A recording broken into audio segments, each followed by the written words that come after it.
మనకి ఎక్కువగా కనిపించడం.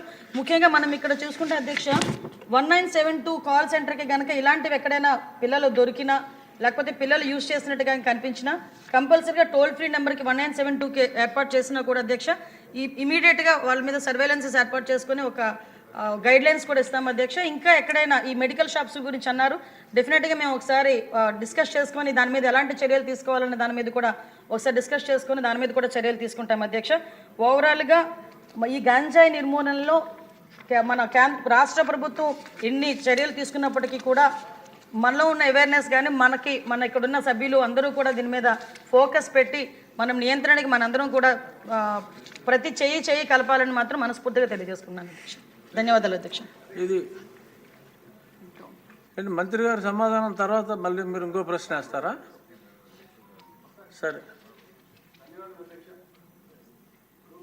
అన్నది ఎవరైతే గంజాయి ప్రొడ్యూస్ చేస్తున్నారో వాళ్ళని జైల్లో వేద్దామంటున్నారు, మళ్ళీ ఎవరైతే వినియోగిస్తున్నారో వాళ్ళని కూడా డీఅడిక్షన్ సెంటర్కి వేద్దామంటున్నారు అధ్యక్ష.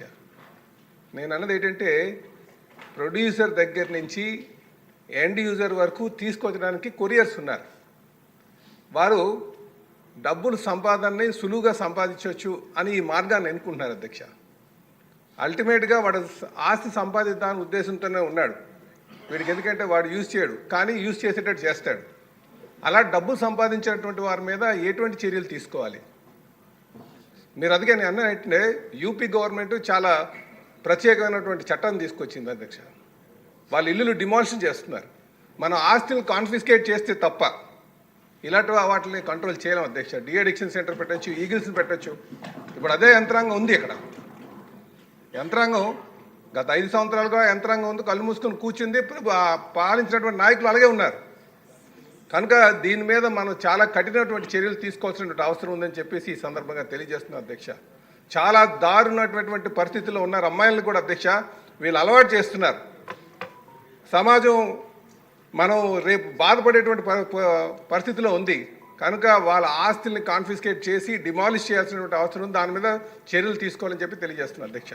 నమస్కారం. ఆలస్యంగా చెప్పినా చాలా అద్భుతమైన సూచన చేశారు అధ్యక్ష పల్లా శ్రీనివాసరావు గారు. ఈ గాంజాయి ఆలస్యం ఎందుకు చేశారండి? గాంజాయి విషయంలో అధ్యక్ష ఉత్పత్తి, తయారీ, విక్రయం, కొనుగోలు, రవాణా, నిల్వ, వినియోగం, ఎగుమతి, దిగుమతి, దానికి అనుమతించడం, ప్రేరేపించడం అన్నీ నేరమే అధ్యక్ష. ఇందులోని ఎక్కడా కూడా చిన్నది కూడా డీవియేషన్ లేదు అధ్యక్ష.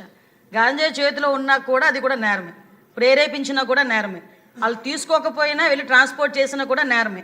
కాబట్టి ఇవన్నిటినీ కూడా నేరాల కింద పరిగణించడం జరుగుతుంది అధ్యక్ష. ఇందాక సభ్యులు చెప్పినట్టుగా అధ్యక్ష మనకి ఎన్డీపీసీ యాక్ట్ ప్రకారం చాప్టర్ 5A అధ్యక్ష ప్రత్యేకంగా ఆస్తుల జప్తు గురించి దాని మీద ఉంది అధ్యక్ష. అది ఆల్రెడీ ఇప్పుడు మన స్టేట్లో కూడా స్టార్ట్ చేసాం అధ్యక్ష.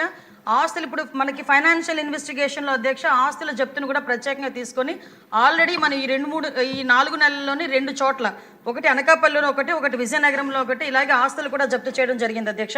అదేవిధంగా అధ్యక్ష మనకి ఎట్టి పరిస్థితుల్లోని కూడా ఇందాక సార్ చెప్పినట్టుగా ట్రాన్స్పోర్టేషన్ అనేది మనకి ఇక్కడ నుంచి అంటే మనకి తమిళనాడు వెళ్తుంది అధ్యక్ష. కర్ణాటక దగ్గర నుంచి కింగ్ పిన్స్ అన్న వాళ్ళు కానీ ఈ పెడ్లర్స్ కానీ వీళ్ళందరూ కూడా ఉంటున్నారు అధ్యక్ష. వీళ్ళందరినీ కూడా ఐడెంటిఫై చేసుకొని ప్రస్తుతానికి మాకు పాత రికార్డ్స్లో ఉన్న కింగ్ పిన్స్ కూడా వాళ్ళు ఇప్పుడు ఏం చేస్తున్నారు, వాళ్ళ మూమెంట్స్ కూడా ఈరోజు తెలుసుకునే పరిస్థితిలో అంత ఇన్డెప్త్గా కూడా దర్యాప్తు కొనసాగుతుంది అధ్యక్ష. అంటే కొన్ని విషయాలు బహిరంగంగా చెప్పలేము కాబట్టి చెప్పలేకపోతున్నాం, కానీ ఇన్వెస్టిగేషన్ అయితే లోతుల్లోకి వెళ్ళి చేస్తున్నాం అధ్యక్ష. కింగ్ పిన్ దొరికిన కింద స్థాయి నుంచి ఇందాక ఎక్కడైతే ఉత్పత్తి దగ్గర నుంచి రవాణా వరకు తీసుకునే వాళ్ళు ప్రేరేపించేంత వరకు ఆ లింక్ డాట్స్ అన్నింటినీ కూడా కనెక్ట్ చేసుకొని మొత్తం అన్నిటి మీద కూడా చర్యలు తీసుకుంటాం. ఆస్తులు కూడా జప్తు చేస్తున్నాం అధ్యక్ష. వాళ్ళకి సంబంధించిన వాళ్ళ మీద అన్ని చర్యలు కూడా తీసుకుంటున్నాం అధ్యక్ష. ఇది చాలా పెద్ద సమస్య.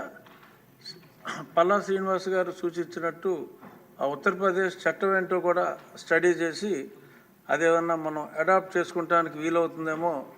అనిత గారు యూపీ చట్టం గురించి చెప్పారు. ఆ చట్టాన్ని కూడా పరిశీలించి మన చట్టసభలో అదేదైనా చేసుకుంటే మంచిదేమో. ఎందుకంటే ఇది మనం ప్రభుత్వం చేసే సంక్షేమ కార్యక్రమాల కన్నా కూడా దీన్ని నిర్మూలించగలిగితే కొన్ని తరాలను కాపాడిన వాళ్ళు అవుతాం. కాబట్టి ఇది ఒక అతి పెద్ద సంక్షేమ కార్యక్రమంగా చిన్న మాట అధ్యక్ష చేపడితే బాగుంటుంది. అంటే ఈ రోజు అంటే ఎంత మళ్ళీ ఇంకొక చిన్న చెప్పాలి అధ్యక్ష. ఎంత ఇండెప్త్ వరకు వెళ్తున్నామంటే పంజాబ్కి సంబంధించి నార్కోటిక్లో పంజాబ్ ద బెస్ట్ ప్రాక్టీసెస్ ఉన్నాయి అధ్యక్ష. ఆఖరికి ఒక టీంను కూడా ఈరోజు పంజాబ్ పంపించడానికి కూడా మేము సిద్ధపడ్డాం. పంజాబ్ కూడా వెళ్తున్నారు అధ్యక్ష, ఒక టీం వెళ్తున్నారు. వాళ్ళు వెళ్ళొచ్చిన తర్వాత నేనే స్వయంగా కూడా వెళ్ళి తెలుసుకునే పరిస్థితులు కూడా ఉంటాయి అధ్యక్ష. ఇప్పుడు గౌరవ సభ్యులు చెప్పినట్టుగా ఈ ఉత్తరప్రదేశ్ మిగతా స్టేట్స్లో ఎలా చేస్తున్నారు ఈ నార్కోటిక్స్ సంబంధించిన అన్ని మెటీరియల్స్ కూడా తెప్పించుకుంటున్నాం.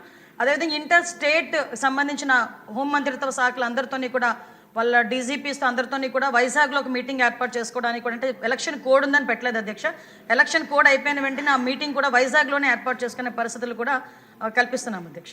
Thank you. ఆఖరి ప్రశ్న 478 డాక్టర్ నిమ్మల రామానాయుడు గారు. ధన్యవాదాలు అధ్యక్ష. ప్రశ్న ఏ మరియు బికి సంబంధించి పూడిక మట్టి మరియు వీడ్ తొలగించడం మరియు లాక్ గేట్ల మరమ్మతులు చేయడం మొదలైనవి గోదావరి డెల్టా సాగునీటి వ్యవస్థ వార్షిక నిర్వహణలో ఒక భాగం అధ్యక్ష. మూడవ ప్రశ్నకు సమాధానం సాగునీటి కాలువలను నిర్వహించడానికి ప్రభుత్వం తీసుకుంటున్నటువంటి చర్యలు 10/10/2024 తేదీ గల జీవో 65 ద్వారా